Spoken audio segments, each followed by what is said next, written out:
एक सिर्फ तुम ही थे अक्षत, जिसने चारों से सच्चा प्यार किया था। प्लीज कशिश, बनने और बनाने की कोशिश मत करो। अक्षत, कल जो कुछ भी हुआ, कहीं ना कहीं तुम भी जिम्मेदार हो। मैं जानता हूं तुम और सूजल अकेले कमरे में थे और चारों ने तुम दोनों को देख लिया था।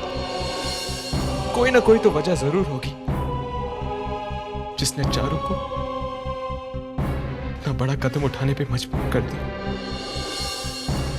जान देना इतना आसान नहीं होता कशिश। इंसान जान तब देता है जब उसकी जान पर बनाती है।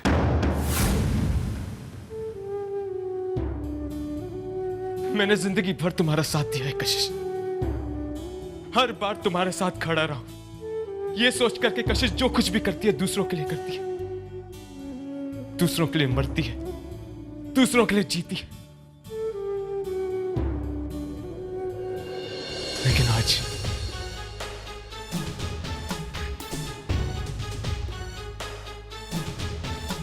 लेकिन आज कशिश की वजह से कोई मरा, और आज मैं तुमसे कहता हूं कि गलती तुम्हारी थी कशिश। तुम गलत थी, तुम गलत थी कशिश। खोया सिर्फ तुमने ही नहीं अक्षत, मैंने भी अपनी बहन खोई है। वो बहन जिसे मैंने एक मां की तरह पाला, वो बहन जो मेरे लिए मेरी बेटी। तुम्हारा तो सिर्फ दिल सुना हुआ है अक्षत, लेकिन मेरी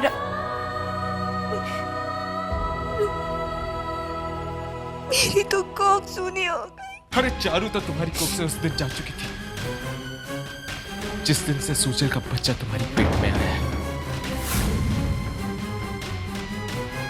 यही फर्क होता है अपने और पराये में, बेटी कहने में और बेटी मानने में भी बहुत फर्क होता है।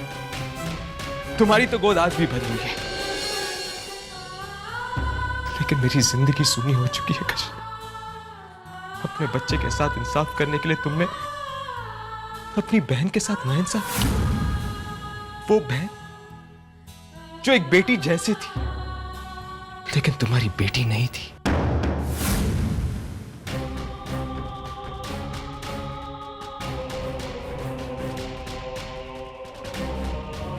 मुझे समझ में नहीं आ रहा कि अब मैं तुमसे क्या कहूं, लेकिन एक बात तुमसे कहना चाहता हूं कशिश,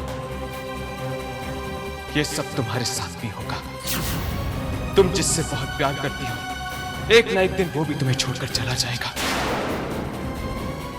इंसान जो कहता है, जो करता है, जिंदगी भर उसका कर्म उसका पीछा करती है।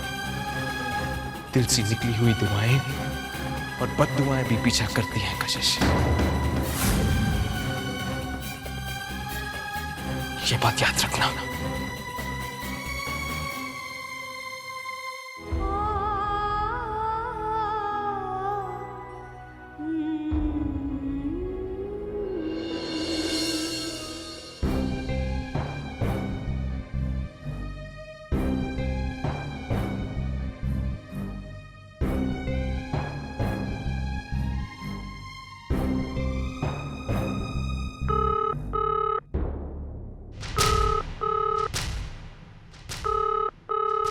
ऋषि,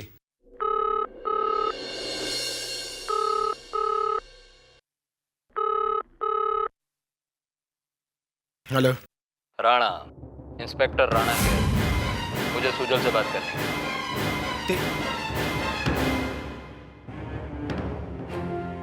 एक मिनट।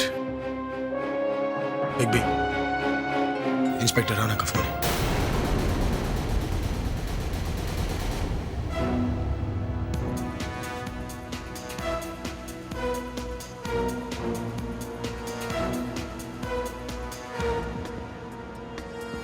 हाँ इंस्पेक्टर राणा, मैं सुजल बोल रहा हूँ। ठीक है इंस्पेक्टर, मैं अभी पुलिस स्टेशन आ रहा हूँ। क्या हो गया बिग बी? कुछ नहीं। लेकिन बिग बी आप तुम घर पे रहना।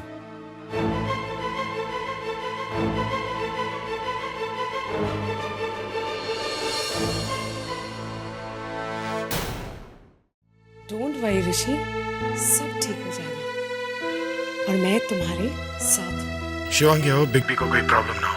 रिलैक्स ऋषि, तुम्हारे भाई को कुछ नहीं। और मैं तुमसे ये हेलो। हेलो शिवांगी।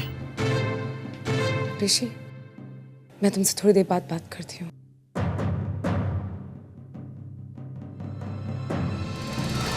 आप प्लीज मेरे कमरे से बाहर चले जाइए भैया, और मेरी जिंदगी से भी, क्योंकि मैं जो चाहूंगी वही करूंगी और आप मुझे रोक भी नहीं पाएंगे। ऋषि अब आपका कर्जदार नहीं रहा। आपने जो उनके लिए जाल बिछाया था ना भैया, वो उनसे बाहर निकल चुके हैं।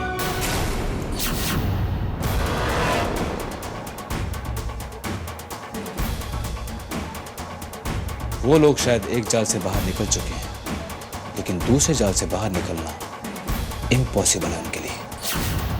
और सबसे बड़ी और इंटरेस्टिंग बात यह है कि ये जाल मैंने नहीं बुना उनके लिए, ये जाल उन्होंने खुद अपने लिए बुना, जिसमें वो खुद अपने आप फंस जाएंगे। बहुत अक्लमंद समझते हैं ना अपने आप को। अब सारी की सारी अकल ठिकाने आ जाएगी। कार्तिक, तुम शिवांगी से क्या बोल रहे थे? क्या करने जा रहे हो अब? कुछ ज्यादा नहीं, बस इतना कि कशिश नाम का कांटा तुम्हारे रास्ते से कैसे हटाया जाए।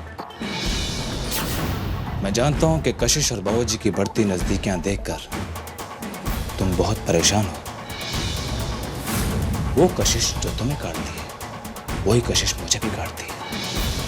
अब तुम्हें टेंशन लेने की कोई जरूरत नहीं है, क्योंकि अब उस टेंशन का अंत बहुत करीब है।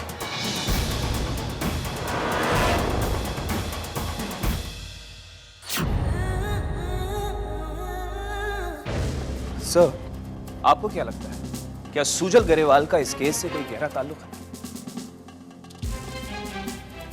भाटिया, इन्वेस्टिगेशन के दो रूल होते हैं।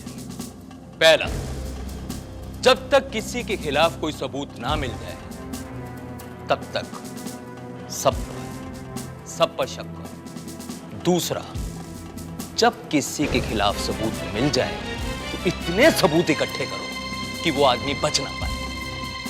समझ में आई? सुजल को मैंने सिर्फ पूछताछ के लिए बुलाया। आपका शक बहुत जल्द यकीन में बदल जाएगा।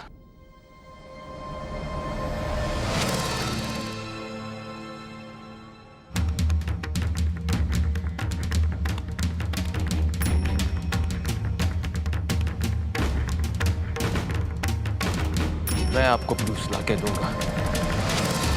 मैं ये साबित कर दूंगा कि चारू की मौत के पीछे सुजल और कशिश है।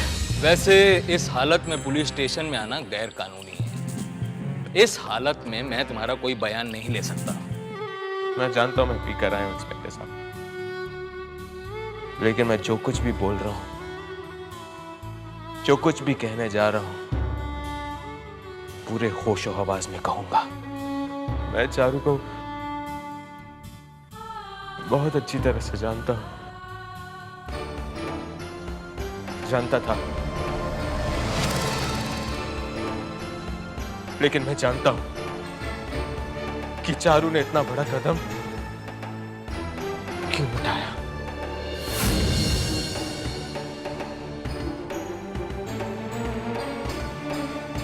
उस रात चारू की मौत से पहले मैं सुजल से प्यार करने लगी थी और ती वहां भी आ गई।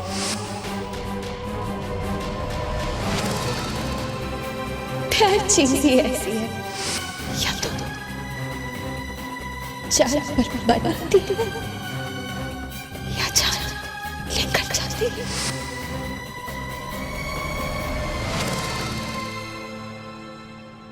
इसीलिए मैं पूरे यकीन के साथ कह सकता हूं कि चारू की मौत की वजह सुजल और कशिश है। मिस्टर अक्षत, इस तरह किसी पर भी शक के बिना पर इल्जाम लगाना बहुत आसान है। आई एम सॉरी, मैं इन बातों पर कार्रवाई नहीं कर सकता। आप मेरी बात समझने की कोशिश क्यों नहीं कर रहे हैं? मैं आपको प्रूफ लाके दूंगा ना। मिस्टर अक्षत, ये मेरा काम है। कौन गवाही दे रहा है, क्या कार्रवाई करनी है, तुमने जो कहना था मैंने सुन लिया। मुझे अगर आपकी जरूरत पड़ेगी तो मैं बुला लूंगा, अभी आप जा सकते हैं।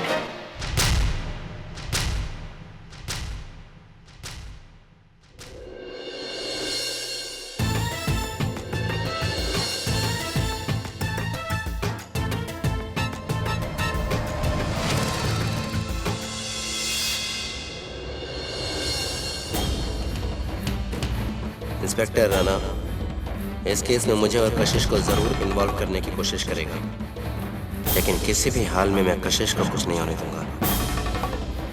उस पर कोई भी आंच नहीं आने दूंगा मैं।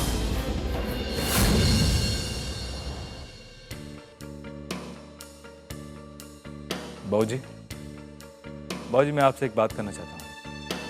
हाँ कहो।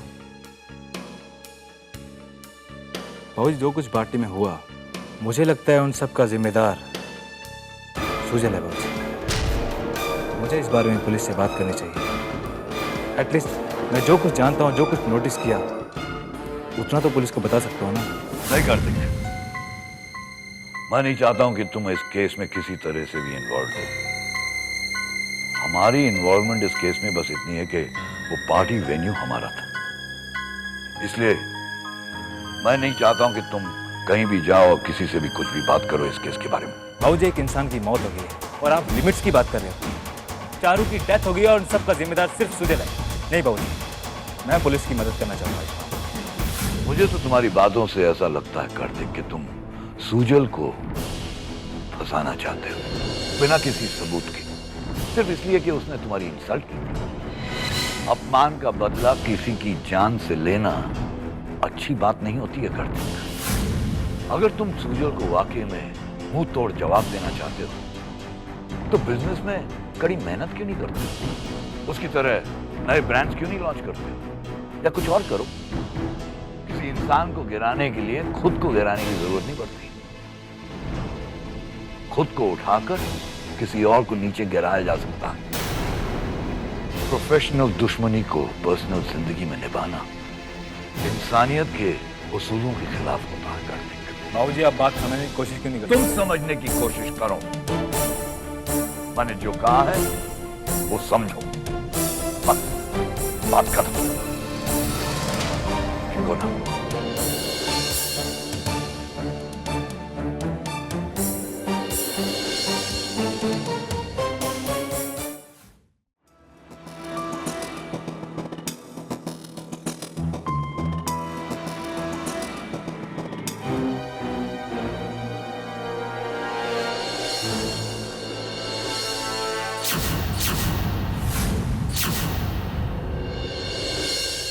आपने मुझे यहाँ क्यों बुलाया? तुम्हारी चाल में ना कोई लड़खड़ाहट है, ना डर की कोई आहट।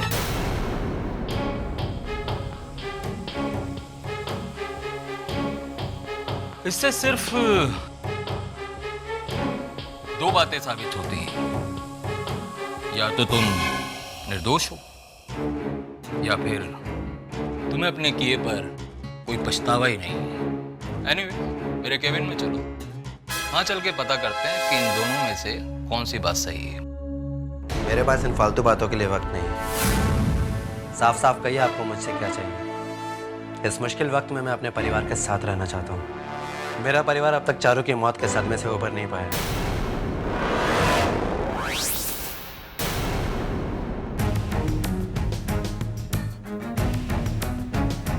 सिगरेट क्या करें, ये चीजें मुझे भी पसंद नहीं, लेकिन कभी कभी मुजरिम को ये बहुत सुकून देती है। यहां भी धुआं, वहां भी धुआं। वैसे सुना है मैंने कि धुआं वहीं से उठता है जहां आग लगी होती है। पहले बातें कर लेते हैं, फिर डिसाइड करेंगे कौन सी फालतू है और कौन सी काम की। चलें?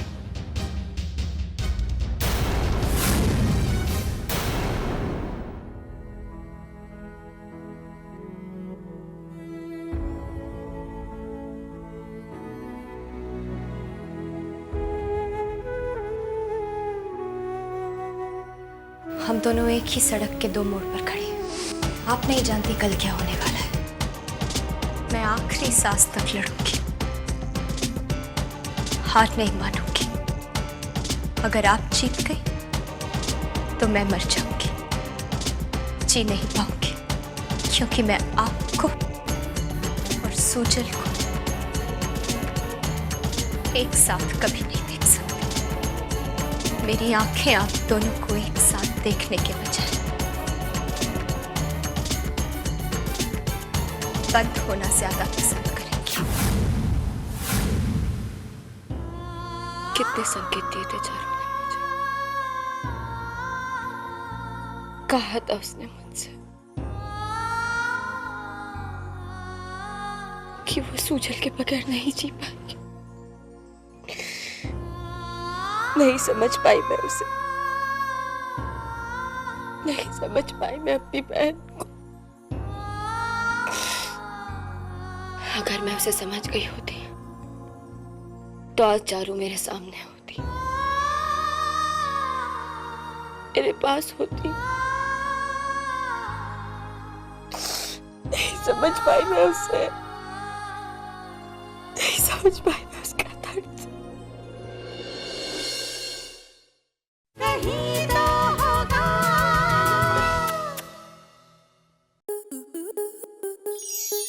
स्टार प्लस के ऐसे ही और बेहतरीन लम्हे देखने के लिए सब्सक्राइब करें हमारे YouTube चैनल को।